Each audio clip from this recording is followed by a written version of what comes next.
जम्मू कश्मीर से लड़की निकलती है और इंडिया जाके जज बनती है। आप जाएं यहाँ पंजाब से जाएं इंडिया में जाएं, आपको पकड़ कर वो गायब कर देंगे। फिर आपको पकड़ के वो गायब कर देंगे और फिर 2-4 एक माह बाद ये अब मैं आज कल की खबर आपको देता हूँ कि वो बांग्लादेश से एक इंसान निकलता है जो अपना इलाज कराने इंडिया जाता है। 2 दिन बाद उसकी लाश मिलती है इंडिया के अंदर से। इंडिया वाले बेसिकली आईटी की फील्ड में और मैथमेटिक्स वगैरह में हमसे आगे हैं।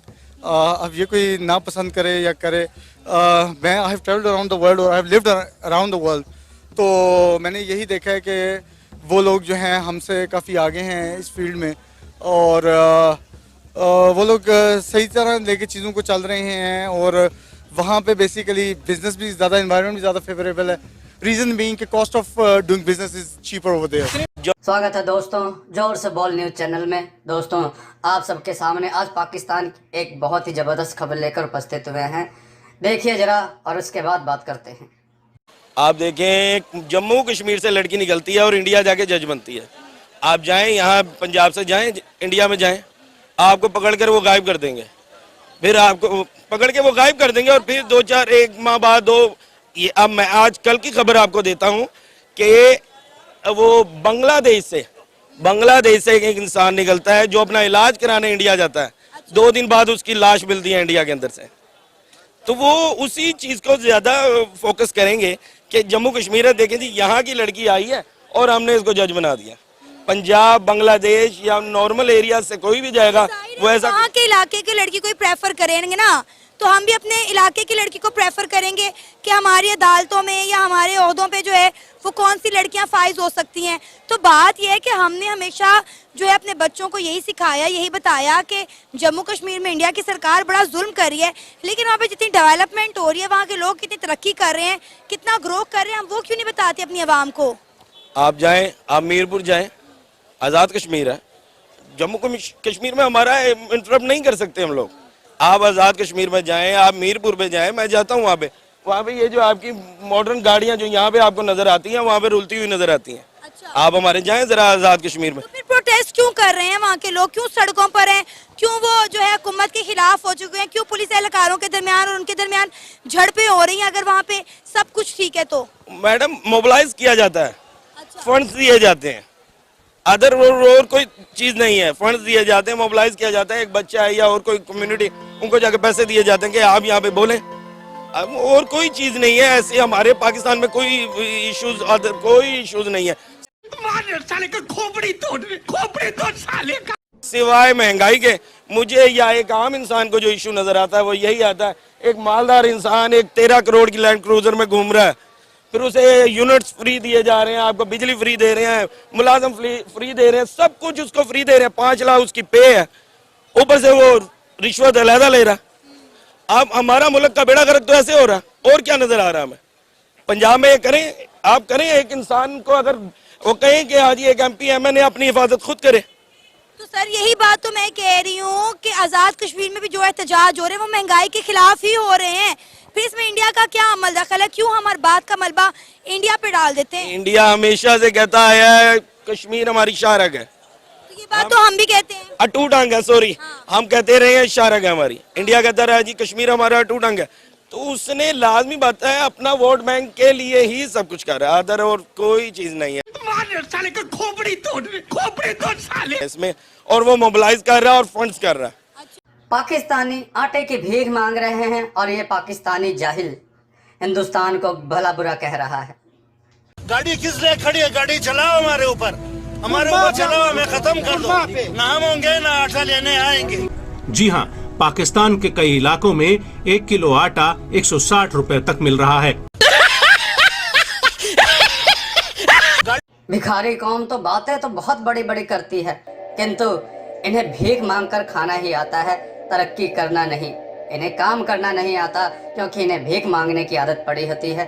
देखिए दोस्तों, ये पाकिस्तानी ब्लास्फेमी का इल्जाम लगाकर किसी को भी अपना शिकार बना लेते हैं। देखिए दोस्तों इस वीडियो में। सबसे पहली बात तो ये है कि हमारी आवाम के अंदर अदम बर्दाश्त जो है ना, वो इंतहाई जो ये रवैया जो परवान चढ़ रहा है ये बहुत ही ज़्यादा है। लोग अपनी जो महंगाई की और इस तरह की फ्रस्ट्रेशन जो है वो इस तरह के मामलात पे निकालना शुरू हो गए हैं। سب سے پہلے تو میں شروع کرتا ہوں کہ جو سیالکوٹ میں واقعہ ہوا تھا، ایک فیکٹری کے اندر سری لنکن مینیجر تھا، اس نے کوئی اسلامی کوٹ جو ہے وہ جو مشین تھی اس کے اوپر وہ اسٹیکر لگا ہوا تھا اس کا، and he don't know about that کہ اس کا کیا مطلب ہے، وہ ایک الگ ملک سے آیا ہے، الگ اس کا ریلیجن الگ ہے، کلچر الگ ہے، سب کچھ الگ ہے، تو اس نے وہ اسٹیکر وہاں سے ریموو کر دیا.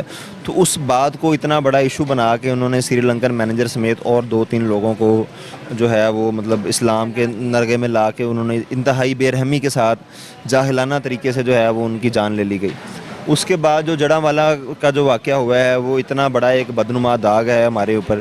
ہم لوگ یہ دعویٰ تو کرتے ہیں کہ ہمارے جھنڈے میں جو سبز رنگ ہے وہ امن کی علامت ہے، مائنورٹیز کے لیے ہے، ان کا بھی اتنی کنٹریبیوشن ہے، لیکن عملی طور پہ کہیں کچھ نظر نہیں آیا. جس طرح سے جڑاں والا میں عیسائیوں کے گھروں کو جلایا گیا، اور میں نے یہ میرا پرسنل ایکسپیرینس بھی ہے، آج تک میں نے کسی کرسچن بندے کو اس طرح کے کسی معاملے میں انوالو ہوتے ہوئے نہیں دیکھا ہے. وہ بڑے معصوم سے لوگ ہیں، اور ہماری عوام بھی جو ہے وہ ان کو جو نچلے درجے کے کام ہوتے ہیں ان کے لیے ہی زیادہ مطلب اپنے گٹر صاف کروا لو، کوڑا اٹھا لو. کرسچن کو کوئی اچھی جاب ہی نہیں دیتا، کیوں؟ کیونکہ وہ کرسچن ہے. ہاں دیکھیں نا، یہ تو کوئی معیار نہیں ہے کسی کو اچھی جاب نہ دینے کا، یا کوئی کرائٹیریا نہیں ہے. آپ ہیومن بیسس کے اوپر اگر کوئی بندہ اچھا پرفارم کر رہا ہے تو اس کو اچھی جاب ملنی چاہیے. لیکن یہ ہمارے پاکستانیوں کی افسوسناک افسوس ہے کہ سائیکی اس طرح کی ہے.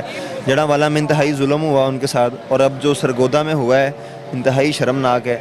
یار ایک عیسائی بندے کے گھر کے باہر سے اگر قرآن پاک کے اوراق ملتے ہیں تو یہ سب سے پہلے تو یہ مسلمانوں کی نااہلی ہے کہ آپ کے مقدس جو اوراق ہیں وہ وہاں پہ کیا کر رہے ہیں. ٹھیک ہے، وہ میں یہ بالکل نہیں سمجھتا کہ یہ عیسائیوں نے اس طرح سے کیا ہوگا، کیونکہ وہ مسلمانوں کی مساجد کا ہماری احترام کرتے ہیں. میں خود ملی ہوئی ان بالکل سے. ایسے ہی میرا 1-2 بار اتفاق ہوا کہ مسجد کے لیے کرسچن کو ساتھ لے کے جانا تھا. اس نے وہاں کا جو مین ہال وغیرہ مسئلہ بن گیا تھا، تو وہ بیچارہ جوتے اپنے مسجد کے باہر ہی اتار رہا تھا، جہاں پہ مطلب ابھی وہ سین شروع نہیں ہوتا جہاں پہ آپ نماز ادا کرتے ہیں، تو ادھر ہی اس نے جوتے اتار دیے. میں نے کہا کیا ہوا ہے؟ تو وہ کہہ رہا ہے بھائی آپ کی مسجد ہے، جوتا نہیں اس کے اندر. میں نے کہا یہاں پہن کے جا سکتے ہیں، وہاں جہاں نماز پڑھتے ہیں وہاں نہیں پہن کے جاتے. تو وہ لوگ اتنا آپ کا احترام کرتے ہیں، آپ کے معاملات کا، کبھی کسی طرح کی چھیڑ خانی نہیں ہوئی. جس طرح سے ان کو دبا کے رکھا گیا ہے، وہ ادھر ہی بیچارے اپنی زندگی جس طرح سے وہ مطلب گزر رہی ہے ان کی، انہوں نے کبھی احتجاج بھی نہیں کیا اس چیز کے اوپر. یہ ہمارے ساتھ ظلم ہوتا ہے، ناانصافی ہوتی ہے. حالانکہ سندھ کے جو کچھ ہندوز ہیں وہ جب ان کے ساتھ زیادتی ہوتی ہے تو وہ پھر بھی بولتے ہیں. حالانکہ کرسچن کمیونٹی ہندو کمیونٹی سے بہت زیادہ تعداد میں. یہ مدرسہ چھاپ پاکستانی کسی اور کی دھارمک بھاوناؤں کو کیا سمجھیں گے؟ انہوں نے تو صرف بھیک مانگ کر کھائی ہے. بھیک نہ دو تو یہ بلاسفیمی کا آروپ لگا دیتے ہیں دوسروں پر. دوستو، اس بات کی سمجھ نہیں آ رہی کہ پاکستانی جو پبلک ہے وہ کیوں کمزور، اور جو تھوڑے سے مائنورٹیز رہ گئے ہیں، وہ کرسچن ہو، ہندو ہوں، سکھ ہوں، ان پہ حملے کرتے ہیں اور ان کی جان سے لے جانے کی کوشش کرتے ہیں. ابھی کل ایک واقعہ ہوا ہے کہ ایک عیسائی کرسچن جو تھا اس کو اوپر الزام لگے کہ اس نے قرآن مجید جو ہے اس کے حوالے سے کوئی ڈیسیکریشن کی کوئی کوششیں کی. تو جب لوگوں کو پتہ چلا تو لوگوں نے اس شخص کو تو قانون کے کٹہرے میں لانے کی بجائے کہ اگر کسی نے کچھ ایسا کیا ہے تو اس کے جو سیٹ پیٹرن ہیں، جو پیرامیٹرز ہیں کانسٹیٹیوشن کے اندر، ان کو دیکھا جائے. جس شخص نے کے بارے میں ہے کہ اس نے قرآن مجید کی بے حرمتی کی، اس کا گھر کا بجلی کا کنیکشن کاٹ دیا گیا. کوہسچن یہ ہے، کیا اس ملک میں کوئی قانون نہیں ہے؟ اس ملک میں کوئی ایسا ادارہ نہیں ہے جو ان کو دیکھ سکے؟ آپ کو یاد ہوگا کہ یہ واقعہ ہے تھوڑا عرصہ پہلے جڑاں والا کے اندر پوری کی پوری عیسائیوں کی بستی جلا دی گئی. یہ کیسے ممکن ہو سکتا ہے؟ یہ کیسے لوگ ہیں جو نہ قانون پہ یقین رکھتے ہیں، نہ آئین کو کچھ سمجھتے ہیں، نہ انسانی حقوق کی کسی قسم کی ویلیو رکھتے ہیں، صرف یہ سمجھتے ہیں یہ کمزور ہے اس کو مار دو. کیا اسلام یہ کہتا ہے کہ کمزور کو مار دو؟ ہماری جو فیڈرل اینڈ پروونشل گورنمنٹس ہیں، کیا ان کے پاس کوئی لیگل میکانزمز نہیں ہیں؟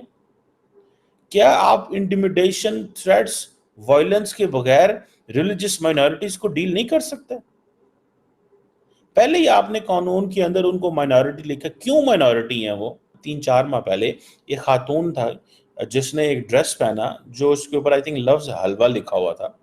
जो कि अरबी ज़ुबान का लफ्ज़ है। वो दुबई थी, वहाँ से उसको ड्रेस अच्छा लगा, मॉल में था, उसने वो पहन लिया। वो पाकिस्तान आई, किसी लाहौर की मार्केट में गई, वहाँ पे उसने कहा पहना, और लोगों ने कहा तुमने तो ये कुरान पाक वाला ड्रेस पहना हुआ है। अच्छा, मुझे भी समझ ना आई, किसी को समझ ना आई ये क्या है, क्योंकि वो जो लफ्ज़ इस तरह लिखा हुआ था कि वो उसके ऊपर नज़र नहीं आ रहा था कि पूरा, मतलब पढ़ नहीं सकता था क्या है, लेकिन थी वो अरबी। अब पाकिस्तानी जो हैं या आम बंदा जो है, अब ये तो जहालत है ना। अब अरबी जो लिखी हुई है वो हर लफ्ज़ कुरान तो नहीं है ना। Quran is purely a different, मतलब उसके तो टेक्स्ट अलहदा है, कंटेक्स्ट अलहदा है, अल्फाज अलहदा हैं, रेफरेंस टू कॉन्टेक्स्ट है। अब हलवा लफ्ज़ एक ब्रांड था आई थिंक, उस खातून ने पहन लिया इम्प्रेस होके, इधर लोगों ने उसके ऊपर चढ़ाई कर दी। तो दोस्तों, आपको ये वीडियो कैसी लगी कमेंट करके जरूर बताइएगा। वीडियो को लाइक कीजिएगा, चैनल को सब्सक्राइब करना ना भूलिएगा, वीडियो को शेयर जरूर कीजिएगा और कमेंट में वंदे मातरम जरूर लिखिएगा।